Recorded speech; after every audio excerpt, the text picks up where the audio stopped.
Yo, what up guys, it's Rob, and today we're starting off something a little bit new, but something I was telling you guys about. It's going to be thrown in with Car Audio Explained, but I'm going to be taking questions from you guys and then be answering them in your comment, and then some of them, like this topic right here that I feel would help out a lot of people, we'll be actually making like a full video on for me to go in depth and really tell you guys what's going on and what goes into whatever the question was. Whether it's something, quite quick or something that's a little bit more intricate like today's video. So the basis of the question I got my computer right over here, but the guy needs to know how to swap a battery in his car. He's done a big 3 upgrade.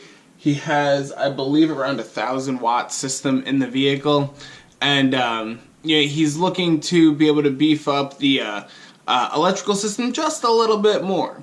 Now, at 1,000 watts, in my opinion, you don't really need to beef it up. Some people would say, yeah, 1,000 watts, you might want to go ahead, maybe do a big 3, maybe swap out a battery for an AGM battery, like the XS Power batteries, the Yellow Top Optimas. There's tons of them out there. I use XS Power personally. They've worked great for me, and I know a lot of other people that are in the car audio community recommend them as well. Crescendo makes batteries. There's tons of people that make them. But for under the hood, a starting battery, I would definitely recommend XS Power. For the reason being that you can get a stock replacement battery that's the same size, but obviously an upgraded battery. It's going to be able to hold more current, and it's going to be able to take in a higher current rate from your alternator. So overall, it's going to be better than that, and it's going to be a solid core AGM battery, which overall is just better, starts better at lower temperatures, as well as it'll give you a little bit more power for your system as well. And then when it comes to doing your big 3 upgrades and what kind of wire you should be running, I would definitely recommend doing a big 3 upgrade, and I would also definitely recommend only using OFC wire. Don't be buying CCA wire. Use the OFC wire. Definitely the best you can buy.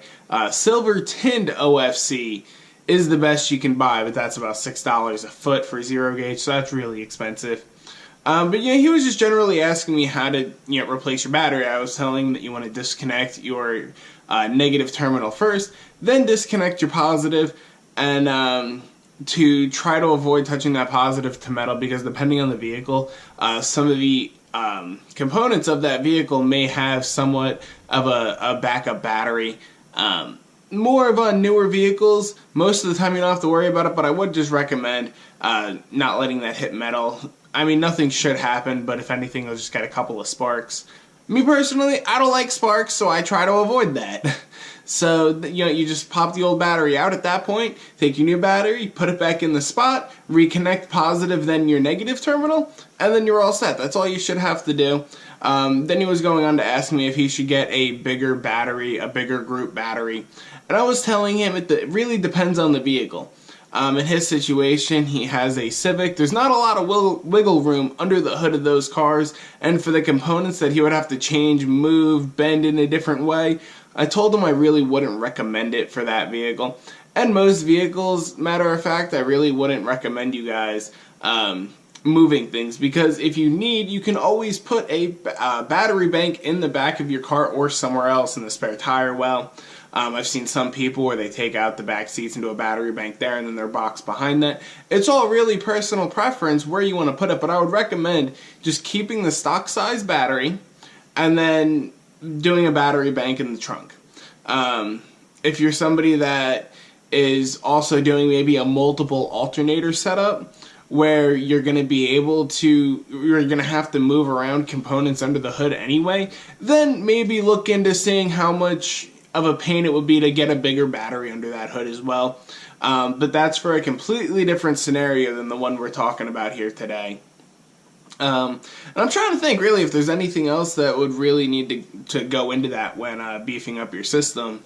I would recommend, I know before I said at 1,000 watts you should be fine just with a fully stock electrical system. You will have dimming lights and stuff like that, but nothing that's going to kill your car battery while you're driving it. Of course, if you blast the system when it shut off, with the car just turned on, it's going to die in a little bit, maybe just a few minutes most. But when it comes to actually driving the vehicle, you shouldn't have anything to worry about. Your lights will flicker, but it's not the worst thing in the world. I mean, me with all the batteries and electrical upgrades I have, I still have lights flickering. But I would really recommend after you get past the 2,000 watt range is when you should be looking into upgrading your batteries. That's about where I was.